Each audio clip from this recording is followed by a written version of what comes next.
السلام علیکم ورحمۃ اللہ وبرکاتہ. د ګروپ استادانو مشرانو بواسیر څه غټه مسله نه ده، صحیح ده، او ډېر ښکلې ښکلې علاجونه یې کېږي. نه نو دې کې به درته زه نسخې شیر کړمه د بواسیرو دپاره. خالص کرنجوا که نه دومره ښکلې بهترین شته کار ګرم کې د د اوبو حد نه سیوا. بس پوډر یې کا پولیسس کپسول ته ډک کا 3 ټایمه په نهاره باندې یو کپسول استعمال دی. دومره ښکلې کار کې د حد نه سیوا. دا هم بهترین څیز دی بواسیر وال دپاره. یا د دې نه علاوه ګوګل او رسون توسنامه کې راواخله، 3 وړه هم وزن راواخله پوډر کا، او بس چای والا یو چمچ استعمال دی 3 ټایم په نهاره باندې ښه ښکلې کار کی که نه. دا هم بهترین څیز دی.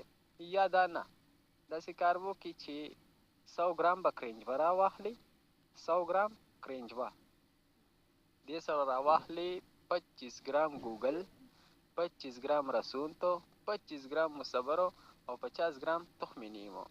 دا پوډر کا پلسس کپسول ته ډک کا 3 ټایم په نهاره باندې یو کپسول. دومره ښکلې کار کې د حد نه سیوا که نه. نو بواسیر څه دومره خاص مسله نه ده چې کومې نسخې مې درله درکړې. دا مجرب المجرب دي.